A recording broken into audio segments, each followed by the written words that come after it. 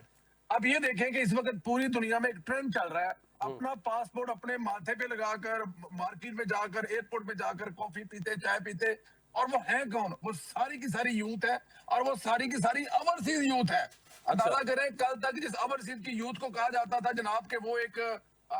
وہ جو کپتان کی طرف سوچتے ہیں، لیکن اب تو ایسا نہیں ہو پا رہا. اس کی ریزن یہ ہے کہ آپ کے حکمران ڈیلیور کر رہے ہیں، آپ کو دنیا میں ایک پہچان دے رہی ہے. میں اس وقت ٹریول پہ ہوں، پرتگال میں ہوں، یہاں سے کچھ 4 گھنٹے کی دور ہم ڈرائیو کر کے گئے، ایک ہوٹل میں ہم بیٹھ کے کافی پی رہے تھے، وہاں پر پرتگالی زبان میں لینگویج باپ بھی اسلام کی خبریں آ رہی تھی. تو یہ وہ کامیابی ہے جو اس وقت موجودہ حکومت نے دی ہے. اس سے پہلے 1971 میں ہم یہ کر چکے ہیں، اس سے پہلے ہم قطر میں طالبان کے لیے یہ کر چکے ہیں. تو یہ تو بڑی اچھی بات ہے، لیکن جنہوں نے الٹا پروپر کرنا ہے ان کے، وہ کہتے ہیں نا کہ میں نیشنل ٹی وی پہ مطلب ان کے بارے میں کیا کہوں کہ لعنت کہیں بھی جاری ہو تو وہ ان کا چہرہ دیکھ کے اس کی طرف کنورٹ ہو جاتی ہے، اس طرف چلی جاتی ہے. تو ان کو چھوڑیں، وہ ہیں ہمارے بھٹکے ہوئے ہیں، لیکن تعداد بہت کم رہ گئی ہے. اب آپ جا کر دیکھیں نا کہ وہ عجیب ان کی مطلب کہ بجائے کہ اس بات کے اپریشیٹ کریں، مقصد میرا ہو، آپ کا، اپوزیشن کا ہو، دنیا کے کسی بھی ملک میں بیٹھے پاکستانی کا، وہ یہ ہے کہ ہمارے پاکستان کی عزت ہو. گرین پاسپورٹ کو عزت دینے کا وعدہ کس نے کیا تھا؟ لوگوں کو لارا کس نے لگایا تھا؟ جس نے لگایا تھا اس نے جو گرین پاسپورٹ کا حال کیا وہ آپ نے دیکھ لیا. تو اب لوگ یہ بات سمجھ گئے ہیں کہ بات اگر گرین پاسپورٹ کو عزت دلا کر اچھا ہونے کی تو شہباز صاحب نے دلا دی ہے، فیلڈ مارشل سید حافظ اعظم منیر صاحب، اسحاق ڈار نے گرین پاسپورٹ کو عزت دلائی ہے. تو جنہوں نے دلائی ان کی عزت ہو رہی، پوری دنیا میں ان کے نعرے لگ رہے ہیں، پوری دنیا میں سراہا جا رہا ہے موجودہ قیادت کو کہ موجودہ قیادت نے پاکستان کا نام. دیکھیں پاکستان کی پہچان آج سے 10-15 سال پہلے کیا ہوتی تھی؟ آج لاہور میں دھماکہ، صبح اسلام آباد میں دھماکہ، تیسرے دن راولپنڈی میں دھماکہ، دہشت گرد کے نام کے طور پر ہمیں جانا جاتا تھا ملک کو. لیکن آج دیکھ لیں آپ، ہم پہ حملے بھی ہوتے تھے اور ہم دہشت گرد بھی ہوتے تھے، لیکن آج الٹا ہو رہا ہے. پوری دنیا کا امن بچانے والا ملک، پوری دنیا کی معیشت بچانے والا ملک، پوری دنیا کو تیسری عالمی جنگ سے بچانے والا ملک، پوری دنیا کو دوسری ایٹامک جنگ سے بچانے والا پاکستان. تو پاکستان کے تو جناب ہر جگہ نعرے لگ رہے ہیں. تو جہاں تک یہ پروپیگنڈا کرنے والے کی بات ہے، یہ بہت کم رہ گئے ہیں.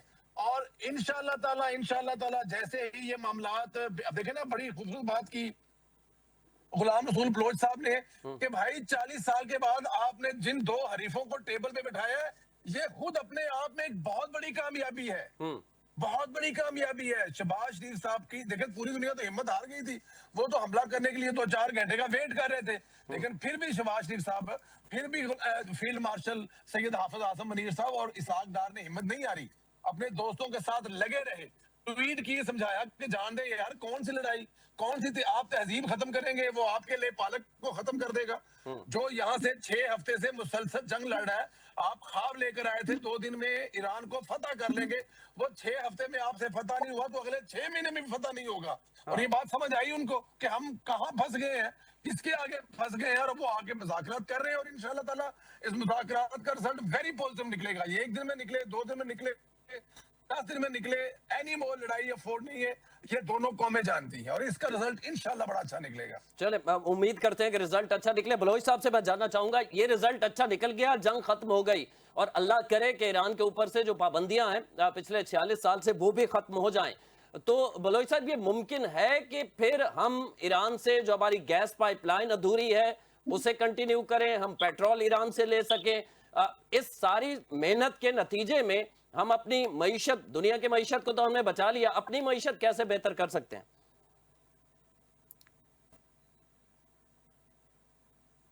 غلام رسول صاحب سن پا رہے ہیں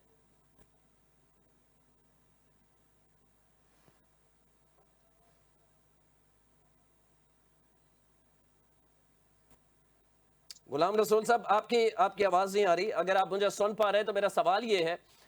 کہ معاشی طور پر پاکستان کو بینیفٹس کیسے مل سکتے ہیں یہ جنگ ختم کروانے کے بعد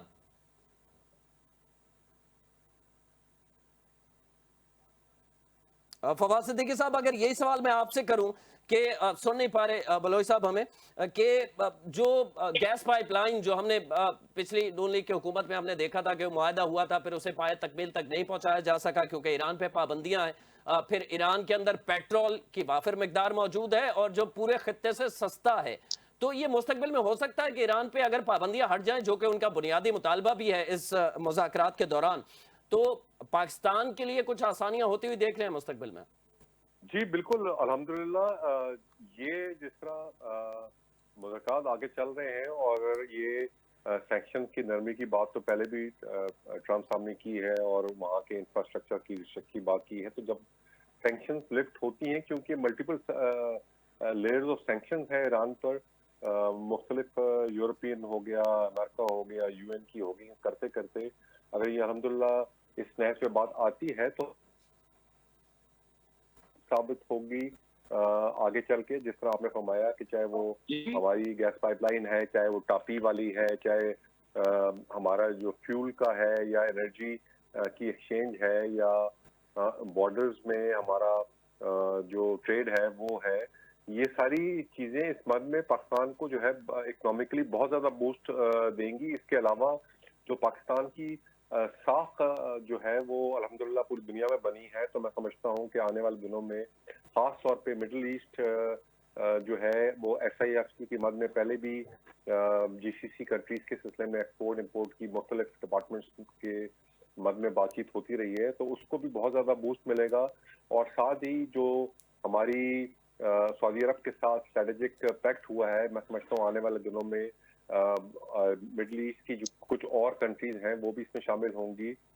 ترکی کی بھی بات ہو رہی ہے کیونکہ پاکستان نے اپنے آپ کو جو ہے وہ اس ریجن میں بھی اور اب دنیا میں بھی ایک اپنا مقام جو ہے وہ بنایا ہے چاہے وہ پولیٹیکلی طور پہ ہو چاہے وہ ملٹری طور پہ ہو تو اور اگر الحمدللہ یہ پیس بریک ہو جاتا ہے اور پاکستان کی میڈیشن میں ہو جاتا ہے تو آنے والے دنوں میں پاکستان کی اکانومی جو ہے وہ بالکل بوسٹ کرے گی الحمدللہ ٹھیک ہے پرویز سندھیلا صاحب لگے ہاتھوں ہم یہ بھی مطالبہ کر دیں نائب صدر سے امریکی سے کہ ہماری وہ پائپ لائن تو چلنے دینا مذاکرات ہم آپ کے کامیاب کروا رہے ہیں اگر اتنا فیسیلیٹیٹ کر رہے ہیں وہ پائپ لائن بھی چلے اور ہم سعودیہ سے جتنا پیٹرول لیتے ہیں اس سے کم پیسوں میں ہمیں مل رہا ہے تو سعودیہ کو بھی راضی کر کے ایران سے بھی پیٹرول لے تو یہ سارا کچھ پیش نظر تو ہوگا حکومت کے جی بالکل ہوگا کیوں نہیں ہونا چاہیے جب تک پیٹرول کی بات ہے تو بالکل اس پائپ لائن کی بات ہے جب دیکھیں یہ ایک جو معاہدہ ہونے جا رہا ہے اگر یہ مذاکرات کامیاب ہوتے ہیں تو اس میں یہ تو اس میں شامل ہے نا جی کہ ان پہ جتنی پابندیاں لگی ہیں وہ ختم ہوں گی اور جب پابندیاں ختم ہوں گی تو اس کے بعد خود بخود ایران بھی ویسے ہی آپ کے ساتھ ٹریڈ کر سکے گا بزنس کر سکے گا جیسے پوری دنیا کر سکے گی پھر ایران بھی ایک پوری دنیا کو پیٹرول بیچ سکے گا پوری دنیا کو یہ انرجی کی جو ضرورت ہے وہ پوری کر سکے گا جب اس کی پابندیاں ختم ہوں گی اور اس میں پابندیاں ختم کرنا اس کے جو اثاثے منجمد ہیں یہ ان کے مطالبات میں شامل ہے. اور مجھے لگتا نہیں کہ اس سے امریکہ آگے جا سکتا ہے, کیونکہ جس طرح سے امریکہ اس وقت وہ کہتے ہیں نا کہ قابو آیا ہوا ایران کے, اس سے وہ آگے جا ہی نہیں سکتا. وہ ایک زیادہ سے زیادہ وہ ان کے جو پروگرام ہے, جو اٹامک پروگرام ہے, ان پہ ان کے ساتھ ان کی بات چیت ہوگی. باقی تو میرے خیال میں ان کے مطالبات ہیں ہی بڑے جائز. ہاں اور اگر وہ اپنے مطلب کہ اس کو پرامن چیزوں کے لیے لے کے آگے چلتا ہے, جس طرح پوری دنیا میں اٹامک بہت سارے کنٹریز کے پاس ہے, تو وہ بھی ایک ڈیبیٹیبل چیز ہے. تو انشاءاللہ تعالی ہماری جو ہے پائپ لائن, آپ کا جو تیل ہے, دیکھیں آپ کا ایک بہت بڑا خرچہ بچتا ہے کہ آپ نے بلوچستان سے تیل جو ہے صرف ایک ہلکی سی پائپ لائن بچھانی ہے اور وہ آپ کے کنٹری میں آ جانا ہے. سستا پڑے گا, آپ کا کے آنے جانے کے اخراجات بچیں گے, بہت ساری دوسری چیزیں ہیں. تو یہ آنے والے, اور جہاں تک سعودی عرب کی بات ہے, تو سعودی عرب ہمیشہ سعودی عرب ہمارے ساتھ کھڑا ہے. تاریخ میں آج تک کوئی ایک جگہ کوئی ایسا واقعہ بتا دے جہاں پہ سعودی عرب ہمارے ساتھ نہ کھڑا ہوا. پوری دنیا بھی اگر ایک سائڈ پہ ہوگی تو سعودی عرب ہمارے ساتھ کھڑا تھا. وہ 71 کی جنگ ہو, وہ 65 کی جنگ ہو, وہ ایٹم بم کے دھماکوں کے دن ہو, پوری دنیا ایک سائڈ پہ تھی. کہ پاکستان نے ہمارے لیے اپنے ہر چیز کے, چاہے وہ تیل ہو, چاہے وہ سر, وہ اپنے دروازے کھول دیے تھے. تو وہ تو ہمیشہ ہمارے ساتھ ہے. وہاں پہ تو کسی قسم کا کوئی پرابلم آنے والا ہی نہیں ہے. بس ہماری دعا ہے کہ اللہ پاک یہ جو بیٹھک ہے, یہ جو جرگہ ہے جس کو پاکستان ہوسٹ کر رہا ہے, پوری دنیا میں اس کے لیے دعائیں کی جا رہی ہیں. پوری دنیا چاہتی ہے کہ یہ کامیاب ہو, اور اس کے بعد انشاءاللہ راہیں کھلیں گے. 10 دن لگے, 15 لگے, 20 دن لگے, لیکن یہ سارے فیصلے اسی ٹیبل سے اٹھ کر ہوں گے. اور یہ جو سب سے دیکھیں, اس سے پہلے بھی بہت سارے معاملات ہو چکے ہیں. 40 سال سے آمنے سامنے تھے, لیکن ابھی آج جو آمنے سامنے ہے, جو پاکستان لے کر بیٹھا ہے, جو پاکستان مسئلے حل کروانے بیٹھا ہے, اس سے پہلے کبھی یہ حالات نہیں تھے. ایران میں بچوں سمیت اتنی شہادتیں ہوئی ہیں, دنیا کا اربوں روپے کا. دیکھیں 135 سے 40 جو ہر اپنا حرمت سے گزرتے تھے, وہ دیکھ لیں, وہ 2 پہ آ گئے, 3 پہ آ گئے, 4 پہ آ گئے. تو یہ ایک بہت بڑا نقصان ہے جو ہوا جا رہا تھا. بلکہ میں ابھی انڈین میڈیا دیکھ رہا تھا, وہ پتہ نہیں کس کس قسم کی اولٹ پلٹ چھلانگیں, مجھے سمجھ نہیں آتی کہ سر ایسے وہ تو یہ بھی جو کہہ رہے تھے کہ انڈین میڈیا کے جے ڈی وینس جو ہیں وہ طیارہ پہلے کہہ رہے تھے کہ 2 گھنٹے ہوا میں گھومتا رہا, پاکستان میں سیکورٹی کی وجہ سے اترنا نہیں چاہتے تھے, پھر وہ واپس جانا چاہتے تھے. اس سر, وہ قسم کی تو ابھی انڈین بھی کوئی میڈیا نہ پہ کچھ بات ہو رہی ہے. وہ تو ابھی بھی کہہ رہے ہیں کہ مطلب کہ جے ڈی وینس نے کھانا کھایا, ان کا پیٹ خراب ہو گیا, وہ واپس جا رہے ہیں. وہ تو اچھا دیکھیں کتنے بےہودہ اور بے شرم لوگ ہیں. آپ مجھے ذرا یہ بتائیں کہ اس امن ہونے سے اس وقت جو سب سے زیادہ فائدہ ہوگا وہ کس دنیا کے کس ملک کے انسانوں کو ہوگا؟ ہندوستان کے. 1.5 ارب آبادی والا ملک جو ہے, اس میں ایل پی جی شارٹ ہو چکی ہے. چھوٹا بزنس مین, کام, ریسٹورنٹ, فیکٹری سب بند ہو چکی ہے, کیونکہ ان کے پاس گیس ہی نہیں ہے. تو یہ جیسے ہی رستے کھلیں گے, جیسے ہی معاہدے ہوں گے, سب سے زیادہ فائدہ ہندوستان کو ہونے جا رہا ہے. تو ہندوستان کو تو پاکستان کا شکر گزار ہونا چاہیے, بلکہ ان کو تو اسپیشل شکریہ ادا کرنا چاہیے کہ ہمارے ہاں لاکھوں میں کروڑوں لوگ جو ہے وہاں پر اس سے ڈسٹرب ہوئے ہیں. پیٹرول کے معاملے میں لے کے اس کے لے لیں, اور اس کے علاوہ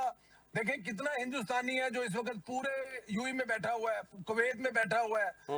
سعودی عرب میں بیٹھا ہوا ہے, جو فارغ بیٹھا ہوا ہے, جو اس مہینے اپنے گھر پہ اخراجات پورے نہیں کر سکے گا. اربوں روپیہ ارب ممالک سے ہندوستان میں آتا ہے. تو جیسے یہ معاملات بہتر ہوں گے تو سب سے زیادہ فائدہ ہی ہندوستان کو ہونا ہے, سب سے زیادہ فائدہ ہی ہندوستان کی عوام کو ہونا ہے. لیکن بجائے کہ وہ اس پہ شکریہ ادا کریں, خیر وہ دیکھیں نا, وہ نیچ دشمن ہے نا, کم صرف دشمن ہے. جس طرح بھی آپ نے کچھ یوٹیوبروں کی اور کچھ